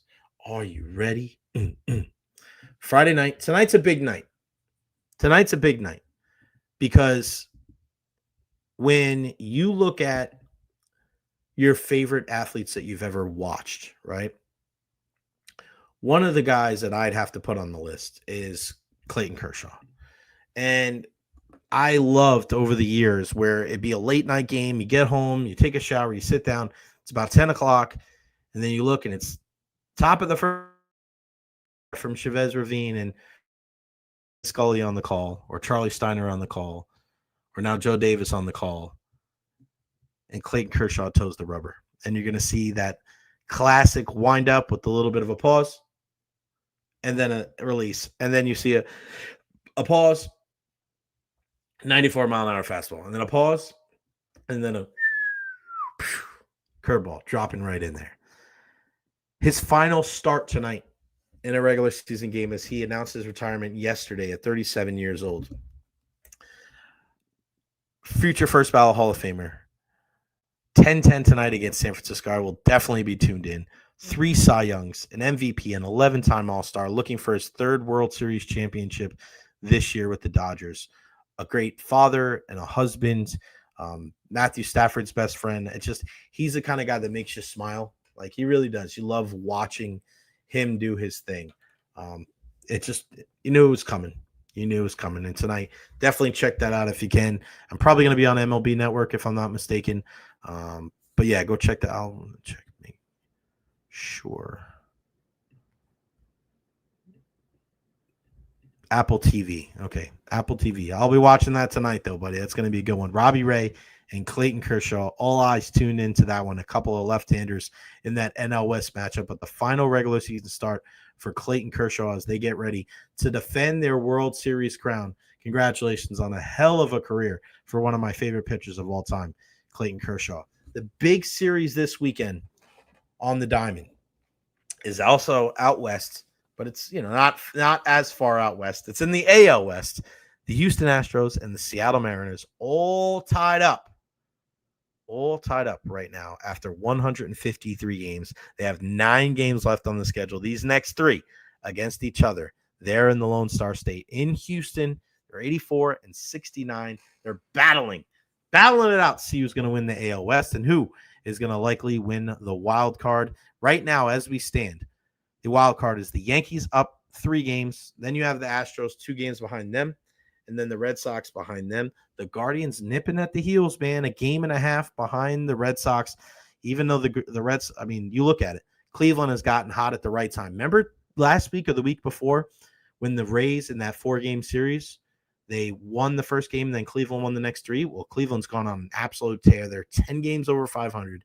They are on a 7-game winning streak. They're 9-1 in their last 10. We got a close eye on our guys because of Parker Messick, our Tampa guy. So super, super excited about them. Saturday, we're going to start right here, not time-wise, but we'll start because it's ESPN. It's WrestlePalooza. The match card is going to be nuts. It's going to start off with John Cena and Brock Lesnar, the first WWE card on ESPN. 7 p.m. 5 matches, but 5 huge matches. And again, it starts with John Cena and Brock Lesnar. You'll see the Usos against Bronson Reed and Braun Breaker. You're going to see Io Sky and Stephanie Vaquer for the vacant Women's World Championship that was relinquished by Naomi because she's pregnant with Big Jim's baby. And then the last 2, You got Cody Rhodes and Drew McIntyre for the undisputed WWE Championship, and CM Punk and AJ Lee versus Seth Rollins and Becky Lynch in a mixed tag team match. AJ Lee returns to the ring for the first time in 10 years. That should be a good one. Jeff Taylor, I love it. Recher's rapid reaction to the Bucks going 3-0, baby. I like that, buddy. You are spot on. All right, what else on Saturday? Soccer action. Liverpool and Everton, Saturday at 7:30 from Anfield. There in Liverpool. It is the Merseyside Derby between Liverpool and Everton. The last game, this will be the first game since last season where Everton's final game at Goodison Park were they able to tie it 1-1. A 1-1 draw with James Tarkowski scoring late. But this is kind of the first new iteration of it. Everton, Jack Grealish, new player on the outside after many years at Manchester City. Can he help them and get a result against Liverpool? We shall see. 12:30 from Old Trafford, Manchester United against Chelsea. Looks like Mateus Cunha and Mason Mount will be back. Will that be enough against Chelsea, who's really found some, good footing under Enzo Maresca? The Rowdies, nice win on Wednesday. They're back in action at Al Lang against North Carolina, 7:30. They're 3 points out of a playoff spot. There's 6 games left in the regular season. They're going to have to win at least 4 to give themselves a chance to be able to make it in. They're so close. They're nipping at the heels of a spot in the postseason. We're pulling for our Rowdies all day long. Sunday, Arsenal, Man City, 11:30 from the Emirates. That is going to be one heck of a matchup there as we try to see if Arsenal and Mikel Arteta can beat Manchester City. And really, this is your time. This is your time to be able to go out there and do your thing and to prove everybody that you're not just here to participate. You're here to take over the Premier League. Tonight, 9:00, Game 3, winner take all between New York and Phoenix, the defending champions in the WNBA. Can Breanna Stewart, and can she do enough? One of the better players of all time. They're holding on. They're clinging after winning Game 1. Smoked in Game 2. Can they win that game to force an opportunity? Game 3, winner take all. So really, really good stuff there. What else do we got this weekend? I think that might be any MMA on the Dana White's Contender Series.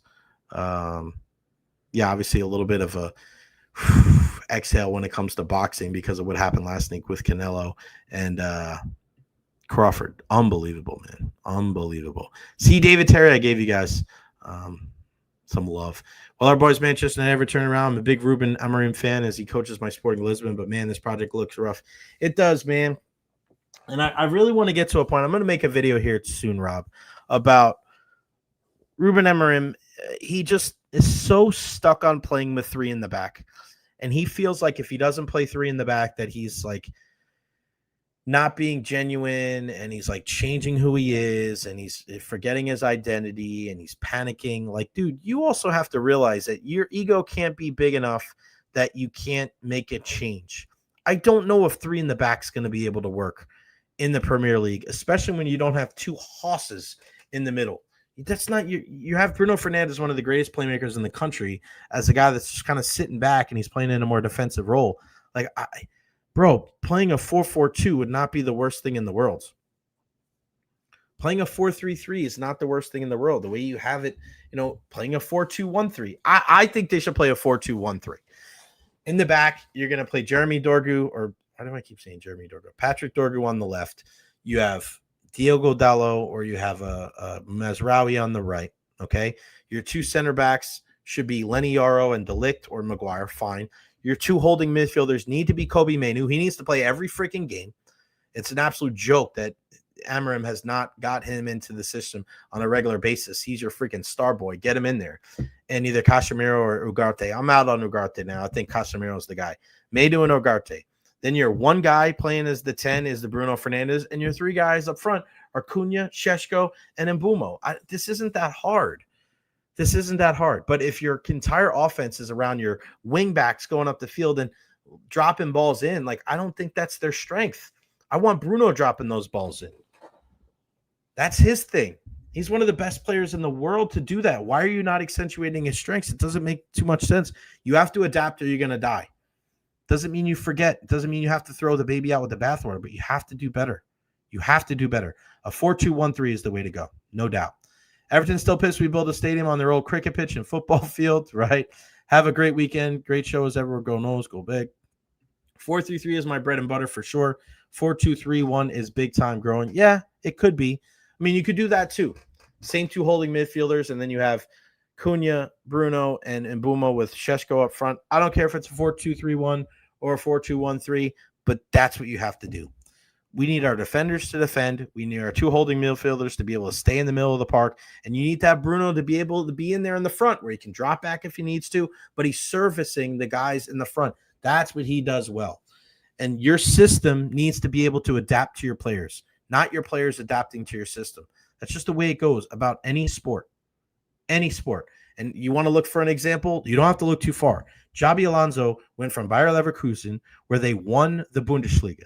It wasn't Bayern Munich, it was them. They were undefeated the entire season at Bayer Leverkusen, and he played with three in the back. This dude goes to Real Madrid, one of the biggest clubs in the world, team he used to play for, and goes to four in the back. Come on, dude. You got to be able to adapt. You can't be stuck with three in the back because you're going to lose your job because you're so freaking stubborn. Be better. Do better. And just because you change doesn't mean that you're giving up all of the things that made you who you are today. You're still a good coach. You're still a guy that we believe in. But, man, if you're going to stay with three in the back and not make any kind of adjustments, like this isn't the Portuguese league, right? Justin Machado, it's not, man. It's not the same. You're not at Sporting anymore, bro. You're not playing Benfica all the time. Like, it's just the way it goes. It may work another place. I know you had success there, but this is the Premier League. You have to adjust. Doesn't mean throw your entire game plan out, but you got to adjust a little bit because if not, you're going to lose your job. And then we're right back in square one. And I don't really want to be back in square one because I think there's a lot of good things. And people keep saying, and he keeps saying, it's the mentality. It's the mentality. Yeah, maybe when you lose to Grimsby, I can't believe I brought that up, but you also started two young guys in the back line there. So that's you got to wear that too. You got to wear that too. I don't think it's all about the mentality. I don't. Because I like the mentality of some of these guys. And if you keep bringing it, like you're mad about the mentality of Casemiro, you're mad about the mentality of Harry Maguire, who's, you're mad about De Ligt and Yoro. Like, these aren't bad apples. These aren't guys that are going to the press. And this isn't Garnacho and Rashford and Sancho anymore. Like, eventually, if those guys leave and the results are the same, then it's not just that. Doesn't mean it wasn't that, but it's not just that. You got to do other things. Bucks Basement that says all the makings of a trap game and a game that if the Bucks take the Jets light, I don't want to even get into that because I don't think there's such things as necessarily taking a team lightly. And they've talked about it before. It's just a natural, I think, a regression for teams sometimes throughout the entire season, but I don't think that's going to happen here. Todd Bowles and the crew has said as much. I don't really believe in the whole trap game thing. All right, guys, a big thank you to everybody that has contributed via the super chat today. David Terry starting it off. Then Chan, Carlos Baserva, Lady Evil, and Victor Boucher. Guys, thank you so much for all of your help. If we can continue to do the super chat, man, this is going to go a long way in helping me keep this thing rolling here on the Jay Recher podcast. A big thank you to Jake Asman for joining us. Make sure, guys, if you want to come hang out with us, we'll be at Gas Bars tomorrow night from 5 to 8. Come on out. Come on out and hang out with us tomorrow night from 5 to close. Thank you, Rob G. You are the best. I appreciate the talk there and appreciate the questions about Manchester United as well. Follow me on all social media platforms, Facebook, YouTube, Twitter, Twitch, TikTok, Instagram. Like and subscribe on YouTube. We're getting closer to 1,800 subscriptions, guys. Come on. I need you. I need you to help me to get up to 1,800. All right. Hopefully Monday, a victory Monday, talking some, and shout out to the Rays for the win yesterday too. They're fighting to the bitter end. Good for them. Shout out to the Rays, shout out to the Bulls, the Sun, the Rowdies, everybody, the Lightning, the Bucks. We love you all Monday. Hopefully it's a victory Monday and our Bucks are 3-0 and our Bulls are 3-1. That would be pretty freaking great. Be safe, everybody out there. Have a wonderful weekend. Happy and healthy to you and yours. I love you. We'll see you Monday at noon right here on the Jay Recher podcast.